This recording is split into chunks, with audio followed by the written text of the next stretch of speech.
Representative Lamonica makes appearance in court over ICE facility clash. And in the entertainment news, Hajia For Real, who was convicted of romance scamming, will be released from U.S. prison today after serving a 1-year sentence. Let's go for a quick commercial break, and when we are back, I would give you the details of these stories and more.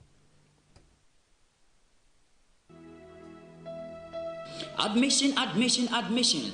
Are you looking for a computer institution with a serene atmosphere in equipping you with the ability to deepen your understanding and in-depth knowledge in computerization? Then the answer is Big Family Multimedia Institute. Our dedicated and experienced teachers are ready to provide personal attention, support, and help you bring your fusion to bear. We are located at Amasaman Dobrogono, Upper Class Junction, and Santa Maria Family and Friend. For more information, contact 0555 20 80 56 0540 932 188. Website bfmnetworks.com. Email info@bfmnetwork.com. Other affiliates include Center for Trade, Big Family TV, Big Family News, Big Family Radio, Big Family Event, Big Family Multimedia Institute, KabaraInfo.com, Trustees, Okman Motors, Soko Mall, ABK TV Ghana. Enroll now and experience the difference. You are all that matters.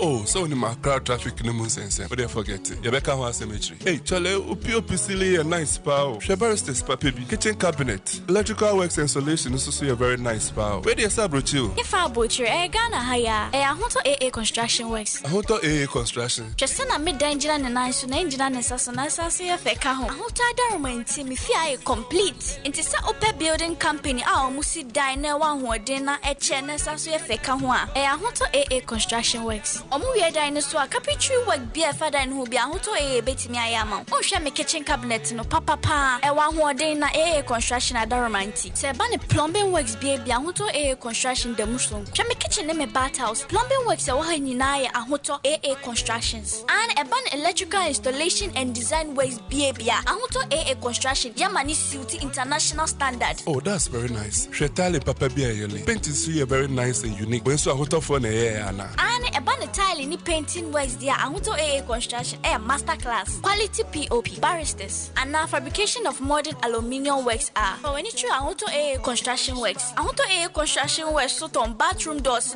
wooden doors, BAB, say single, double, and answer 1.5. Almost also to main gate or modi governance and stainless steel swai. Trisha Ahunto AA Construction for a track a chamai, a bank, 3 junction, Amasamai, and answer Asamai Kesi police barrier. From our number is 0547 118 843 and answer 0537 883 572. Somebody else come pick you. You are welcome back. My name is Esther Agbubli. Now the details of the story. Asante Hene Otumfo Osei Tutu II has issued a compelling call for increased investment in Ghana's energy sector, recognizing its pivotal role in the nation's progress. He underscored the vital link between reliable electricity and successful national development initiatives. The Asante Hene specifically highlighted the promise of the proposed 24-hour economy, a concept gaining traction in Ghana.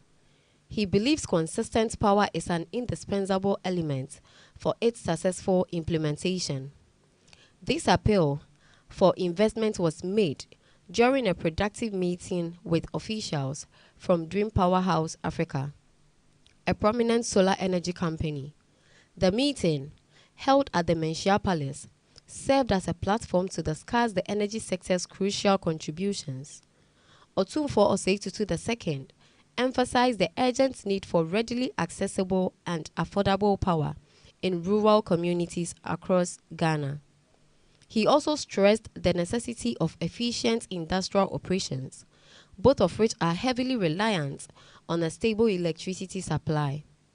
A reliable energy sector, he argued, is foundational for unlocking Ghana's economic potential. He also noted that consistent power will fuel economic activity around the clock. This would allow businesses to thrive to thrive and industries to operate at optimal capacity. The Asantehene's message resonates with the national conversation around energy security and economic advancement. His endorsement provides strong support for the proposed 24-hour economy. His call for investment aims to galvanize action and ensure a sustainable energy future for Ghana.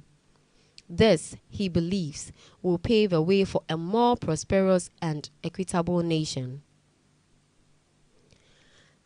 In other news, hidden in plain sight near Kwame Nkrumah Circle, the AMA has uncovered Lucifer Village, a shocking network of illegal structures built directly over a major drain. This discovery, part of the AMA's decongestion efforts, revealed makeshift brothels, bars, and eateries operating without permits and in violation of public health standards. Environmental Health Officer Joseph Asitanga described the site as a public health and safety nightmare, noting the presence of foreign nationals potentially operating without proper documentation and the area's contribution to criminal activity. The Accra Metropolitan Assembly has announced imminent demolition to reclaim public spaces and restore order to the cities. Now moving on to the international news. On Wednesday, Representative LaMonica McLeod appeared in court for the first time regarding an incident involving a confrontation with law enforcement officers at an immigration and customs enforcement facility located in New Jersey. The specific details of the clash remain to be elaborated on, but the appearance signals the formal commencement of legal proceedings related to the alleged incident. This case has garnered significant attention, raising questions about the circumstances surrounding the interaction between Representative McLeod and the officers, as well as the broader implications for interactions with ICE facilities. Adding a layer of political commentary and context to the situation, former Secretary of Housing and Urban Development under the Obama administration, Julian Castro, joined Ana Cabrera on a media platform to express his views on the matter. Castro argued that the Trump administration's decision to pursue charges against Representative McLeod is inherently hypocritical, given President Trump's prior actions regarding the January 6th Capitol riot. Specifically, Castro points to President Trump's pardoning of individuals who participated in the January 6th riot as a demonstration of leniency towards actions that arguably posed a far greater threat to democratic institutions than Representative McLeod's alleged altercation at the ICE facility. He suggests that the Trump administration is applying a double standard, exhibiting a willingness to overlook potentially serious offenses in one instance while aggressively pursuing charges in another that may be politically motivated.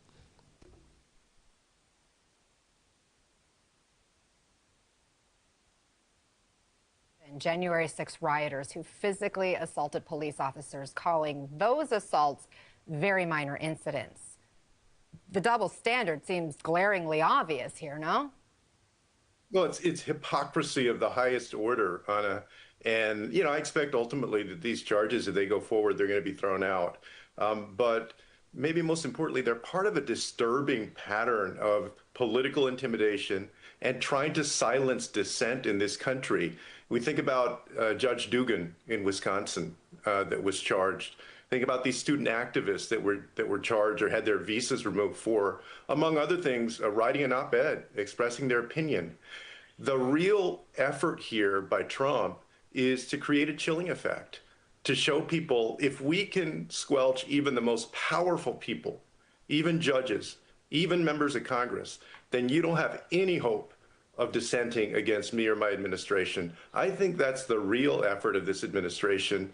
And it's galling that this is a man that pardoned the January 6th rioters who hurt police officers, who tried to stop a legitimate election, and then now to say that Representative McIver and Representative Watson Coleman, who by the way is 80 years old, and if you notice, Representative McIver was trying to help her to make sure she didn't get hurt. They were there legitimately because, as many people have pointed out, congressional members have a right to go and do oversight like this. So it's hypocrisy, and it's part of a broader effort that shows once again the authoritarian impulses of Donald Trump and his administration. House Republicans have successfully passed a comprehensive tax and spending cuts package championed by President Donald Trump.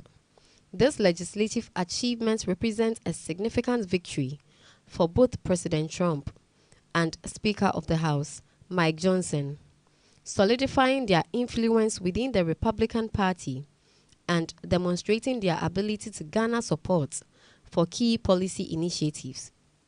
The passage of the bill is particularly noteworthy, given that just a few days prior, its prospects for success appeared highly uncertain.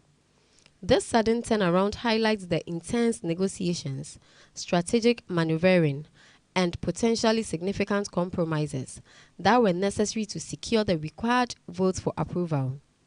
The package, characterized as sweeping, includes substantial changes to both tax laws and government spending allocations, potentially impacting a wide range of individuals, businesses, and sectors of the economy. This legislative victory provides momentum for the Republican agenda and sets the stage for further policy debates in the coming months. On this vote, the yeas are 215, the nays are 214, with one answering present. The bill is passed. House Republicans just pushed President Trump's domestic agenda a big step forward, passing the massive tax cuts and spending bill. The speaker still on the floor, receiving high fives, hugs, people trying to get photographs with him as they are celebrating this victory. Republicans winning this vote 215 to 214. There were still two Republican holdouts, Thomas Massie and Warren Davidson, who voted against this bill because of concerns that it is adding too much to the country's deficit. But still, this is a huge victory where Speaker Johnson was able to bring some of the moderates together, some of those swing district New York Republicans together, and members of the House Freedom Caucus.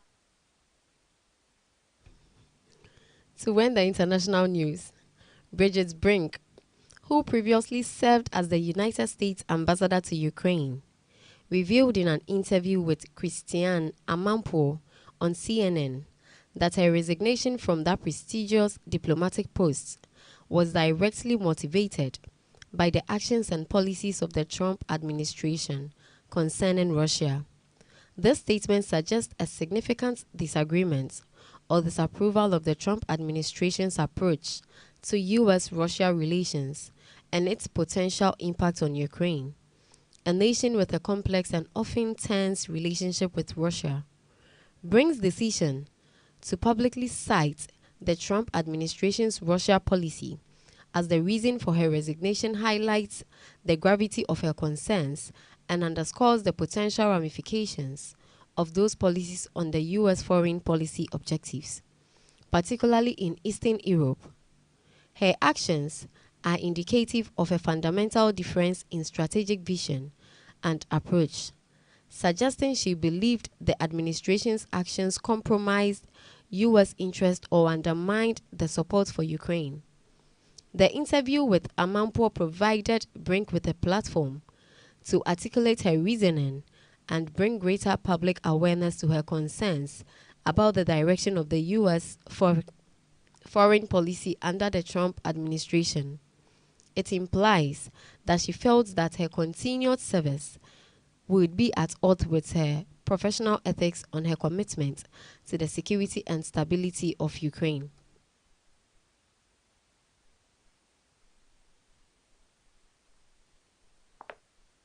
I have been very proud to serve 5 presidents and for 28 years as a career diplomat. And I took this decision to resign. It was not a quick, hasty decision, but one that I took over the course of the first 3 months of the administration. It started, the first sign was the Oval Office meeting, which was horrifying, but there were other signs as well, including the withdrawal of security assistance and intelligence assistance, which was put back on, but that was a temporary withdrawal that I did disagree with. You resigned as an active ambassador from Ukraine.